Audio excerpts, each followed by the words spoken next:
मुसलमानों में सबसे हिम्मतवर मुसलमान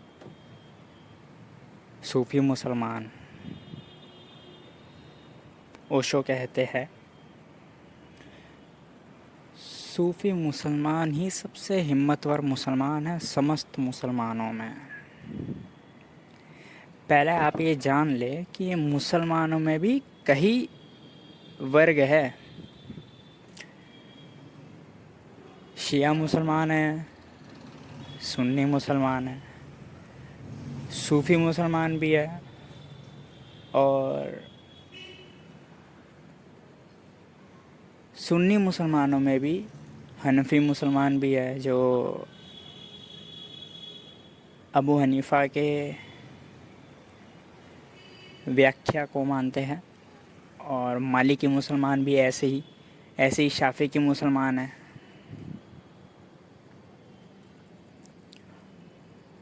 मुसलमानों के अंदर कई सारे वर्ग हैं, अनेक वर्ग हैं।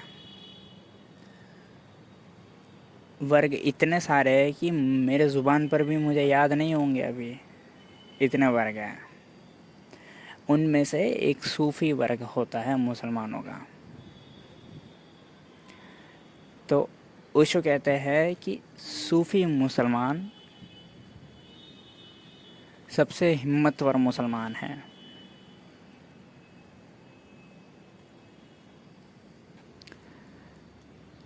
क्योंकि सूफ़ी मुसलमानों ने ही सबसे ज़्यादा प्रताड़ना झेली है मुसलमान इस्लाम के इतिहास में। इतनी प्रताड़ना ना किसी शिया मुसलमान ने झेली है, ना किसी सुन्नी मुसलमान ने झेली है, ना ही किसी अन्य वर्ग इस्लाम के किसी अन्य वर्ग ने झेली है जितनी सूफ़ी वर्ग ने झेली है। और मज़े की बात तो ये है, या आश्चर्य की बात ये है, कि सूफ़ी मुसलमानों ने जो प्रताड़ना झेली है वो ज़्यादातर अन्य मुसलमानों के वर्गों से ही झेली है।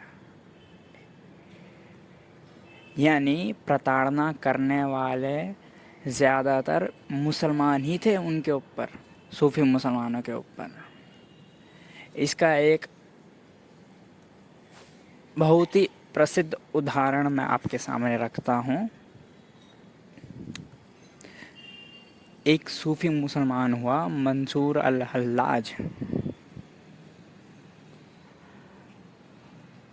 वह जो मुसलमान था, मंसूर जो था, उसकी प्रताड़ना मुसलमानों ने ही करी, और उसकी प्रताड़ना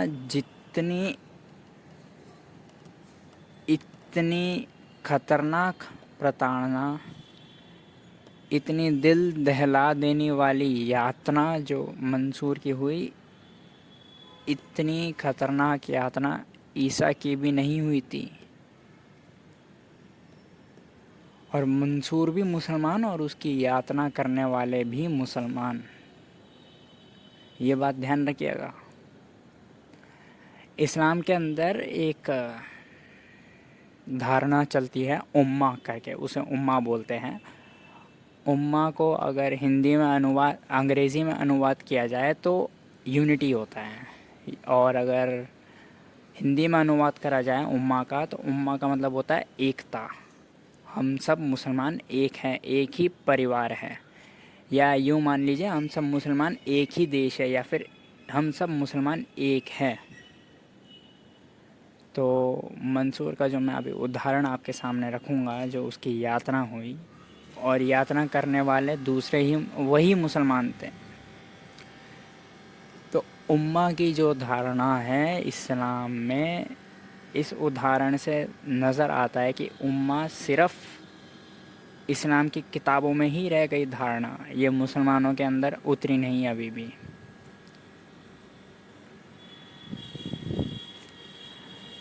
ये मंसूर के उदाहरण से बिल्कुल स्पष्ट हो जाएगा आपको। मंसूर जो था, उसने घोषणा कर दी थी अन्नाल हक, अन्नाल हक, अन्नल हक, यानी अल्लाह मेरे भीतर समाया है, या सत्य मेरे भीतर है, या परमात्मा मेरे भीतर है, या मैं ही परमात्मा हूँ, या मैं ही अल्लाह हूँ, या मैं ही सत्य हूँ। अन्नल हक का मतलब होता है कि मैं ही अल्लाह हूँ, या मेरे भीतर ही अल्लाह समाया है।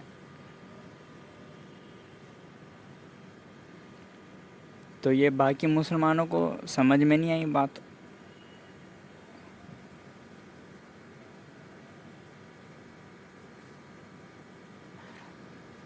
बाकी मुसलमान का मानना था और कहना था कि आप मल्ला अल्लाह को मान सकते हैं, अल्लाह की इबादत कर सकते हैं नमाज के द्वारा, लेकिन आप अल्लाह कैसे हो सकते हैं? ये सरासर गलत है। अगर आप अल्लाह हो जाएंगे तो आप इबादत किसकी करेंगे? आप ही अल्लाह और इबादत करने वाले भी आप ही है।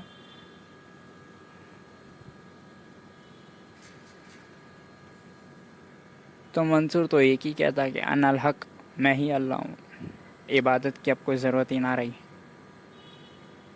क्योंकि मैं स्वयं अल्लाह हूँ। ये बात उसके समय के लोगों को जची नहीं।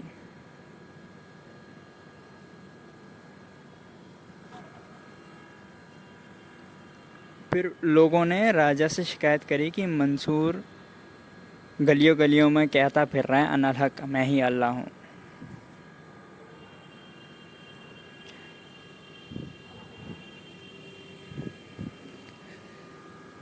तो राजा ने फिर, जुनैद मंसूर का गुरु था, जुनैद को चिट्ठी लिखी कि मंसूर को रोको, ये क्या बोल रहा है, ये अनल हक की घोषणा कर रहा है ये हर जगह, इसको रोको, इसको बोलो ना बोले ये।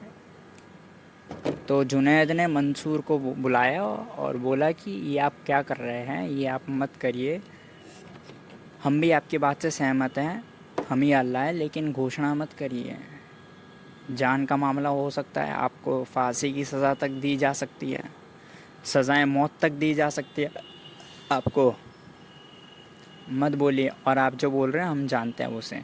जुनैद ने खुद बोला, स्वीकार करा कि अनल हक सही कह रहे हैं आप, लेकिन लोगों के सामने मत बोलिए, लोग नहीं समझेंगे और राजा आपको सज़ाएं मौत देंगे। तो मंसूर बोलता है जुनैद को कि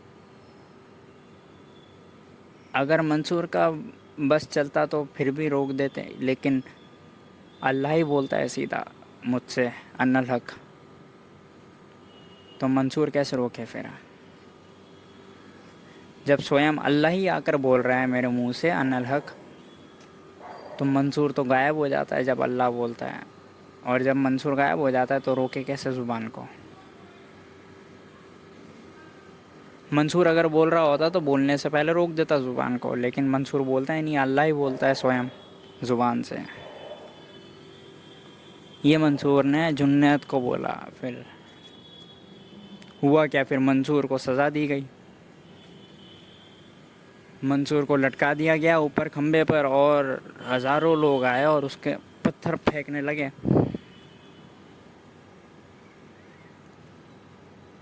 जुन्नैद भी आया, जुन्नैद ने पत्थर नहीं फेंका, फूल फेंका। मंसूर रोया। इतनी देर से तो मंसूर हंस रहा था, लोग पत्थर फेंक रहे थे, वो फिर भी हंस रहा था, खून लहूलुहान हो गया था पूरा उसका शरीर पत्थरों से, पत्थर की चोट से। जब वो हंसता था पत्थर लगने पर भी लोग कहते थे हंस क्यों रहा है? तो मंसूर बोलता कि आज मैं ऊपर खंबे पर लटका हूँ, तुम लोग मुझे मार रहे हो, कम से कम मारने के कारण ही सही तुम्हारी आंखें ऊपर तो उठी थोड़ी, अन्यथा आंखें हमेशा नीचे अंधकार की तरफ देख कर ही चलते रहते हैं। आज कम से कम नज़र ऊपर उठी, कल शायद मेरे मरने के बाद तुम शायद ये भी सोचो कि अनल हक के ऊपर, कि शायद मंसूर सही भी कह सकता है, कम से कम मेरे मरने के बाद चर्चा भी चले।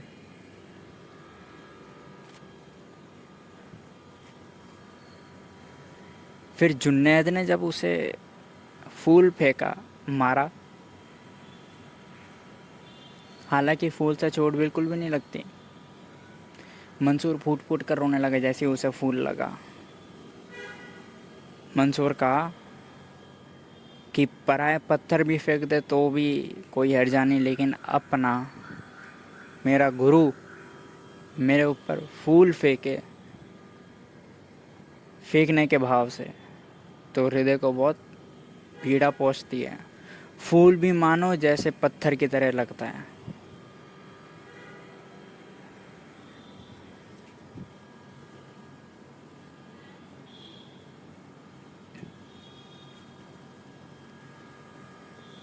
और मंसूर की इतनी यातना हुई, पत्थरों से मारा गया मंसूर को, फिर उसके आगे फोड़ दी गई, हाथ काट दिए गए, फिर अंत में उसकी मौत हो गई। लेकिन वह कायम रहा, अडिग रहा अन्नल हक की घोषणा पर। इसे आप हिम्मत नहीं बोलेंगे तो और क्या बोलेंगे। ईसा हुए, जीसस क्राइस्ट,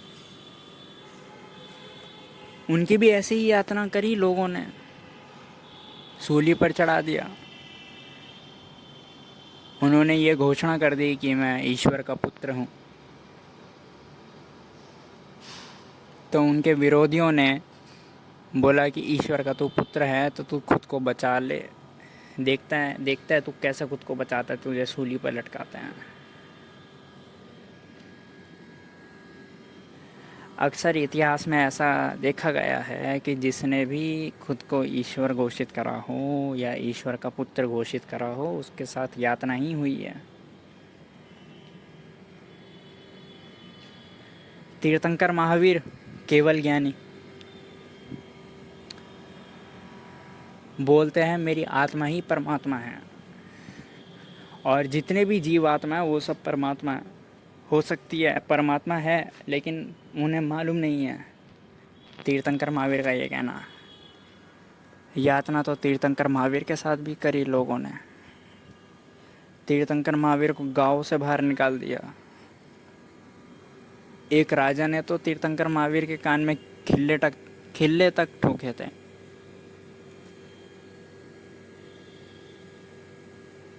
फिर भी महावीर कुछ नहीं बोले।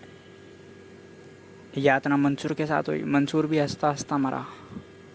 यातना जीसस के साथ भी हुई, फिर भी जीसस प्रभु का नाम लेकर ही मरे। अक्सर इतिहास में ऐसा देखा जाता है, जिसने भी खुद को अल्लाह घोषित करा हो या खुद को ईश्वर का बेटा घोषित करा हो या खुद की आत्मा को परमात्मा घोषित करा हो, उन लोगों के साथ यातना ही हुई है।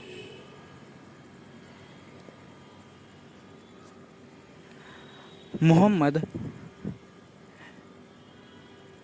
जिनको लगभग समस्त मुसलमान, अगर सूफियों को छोड़ दे या एक दो वर्गों को और छोड़ दे, तो लगभग सारे ही मुसलमान मोहम्मद को आखिरी पैगंबर मानते हैं।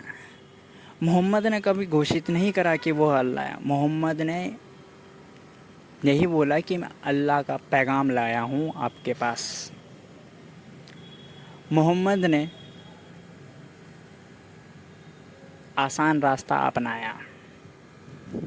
मैं आपको कह दूँ, अगर मोहम्मद भी मंसूर की तरह घोषणा कर देते कि मैं ही अल्लाह हूँ, तो लोग मोहम्मद को भी मार देते। या अगर मोहम्मद ये घोषणा कर देते हैं कि मैं अल्लाह का पुत्र हूँ, तो लोग जैसे ईसा को सूली पर लटकाए, वैसे मोहम्मद को भी सूली पर लटका देते हैं। या मोहम्मद अगर ये घोषणा करते हैं कि मेरी रूह ही मेरी अल्लाह की रूह है, तो महावीर की तरह यातना करते हैं मोहम्मद की। इसलिए मोहम्मद ने खुद को पैगंबर बताया, अल्लाह का पैगंबर बताया। मोहम्मद बड़े ज्ञानी आदमी थे। वो मनुष्य के अहंकार को जानते थे। हालांकि मोहम्मद ने खुद को अल्लाह का पैगंबर बताया, ये आसान रास्ता अपनाने के बाद भी उनके साथ यातना की गई मक्का में। और एक दिन यातना इतनी चरम सीमा तक पहुंच गई थी कि मोहम्मद की जान को खतरा था, तो इसलिए उन्होंने मक्का से मदीना हिजरा यानी पलायन करा था अबू बकर के साथ।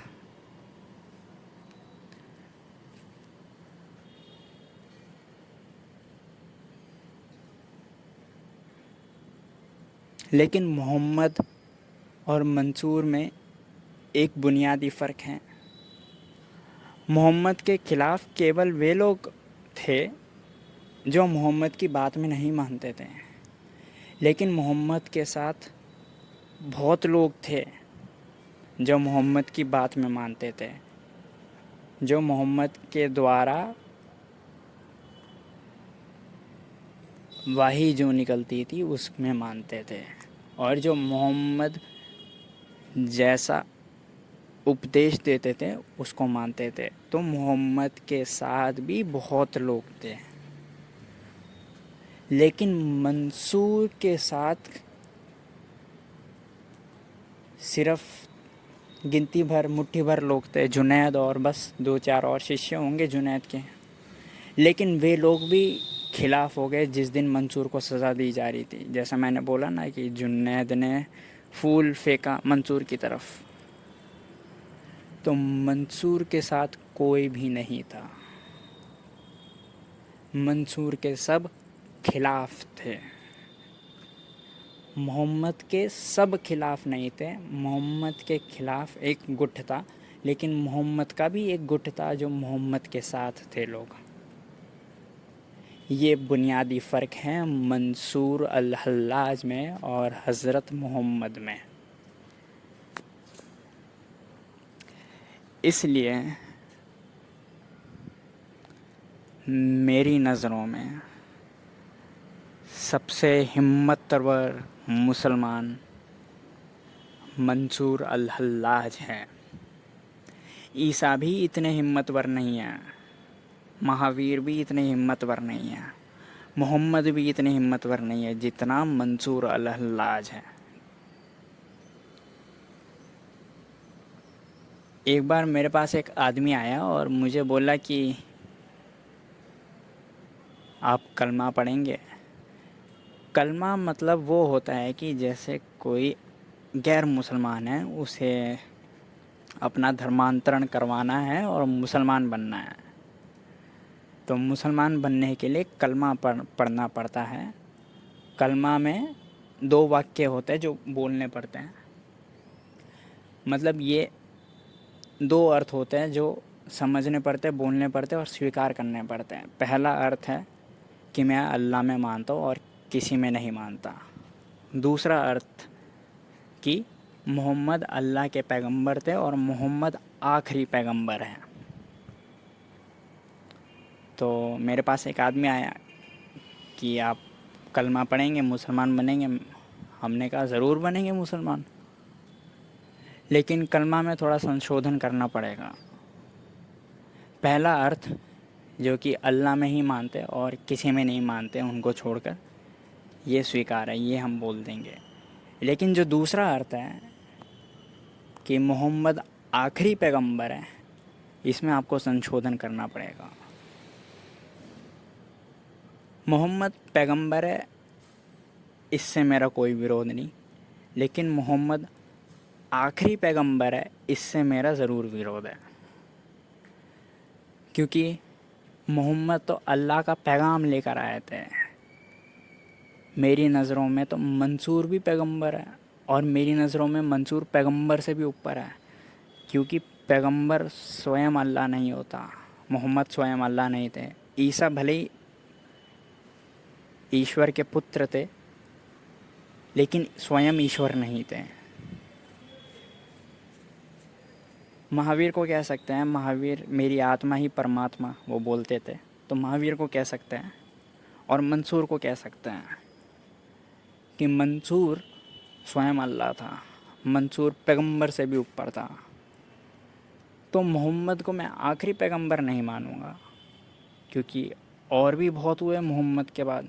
गुरु नानक हुए, वो भी पैगंबर तुल्य है। फिर ओशो हुए, वह भी पैगंबर तुल्य है। और कुछ लोग वैसे भी हुए जो पैगंबर से भी ऊपर हैं, जैसे मंसूर हुआ या रामकृष्ण परमहंस हुए। रामकृष्ण परमहंस जो जीवित समाधि में थे, रहते थे। स्वामी विवेकानंद हुए, और बहुत लोग हुए। तो मैंने उस आदमी से बोला कि ज़रूर पढ़ेंगे कलमा, लेकिन उसमें थोड़ा संशोधन होना चाहिए, उसके बाद पढ़ेंगे। और हम आम मुसलमानों से एकदम अलग मुसलमान होंगे, जो कि अल्लाह में मानते होंगे, लेकिन मोहम्मद आखिरी पैगंबर नहीं होंगे। जिनके लिए अनगिनत पैगंबर होंगे, और पैगंबर हमेशा आते रहेंगे।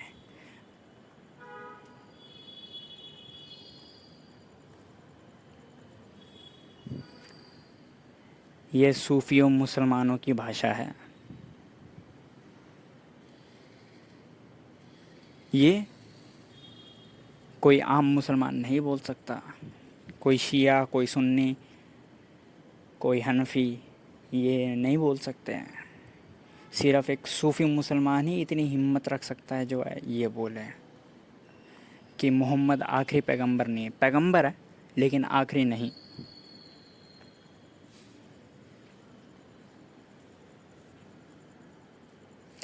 इसलिए मुसलमानों में सबसे हिम्मतवर मुसलमान मैं सूफियों को मानता हूँ। इतनी प्रताड़ना होने के बावजूद भी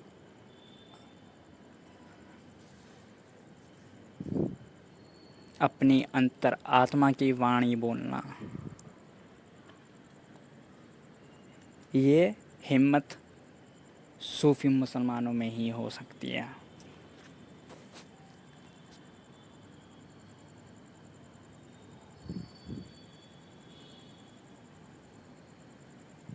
सब्सक्राइब करें अगर ये चलचित्र मददगार साबित हुई हो तो, और शेयर करें यह वीडियो।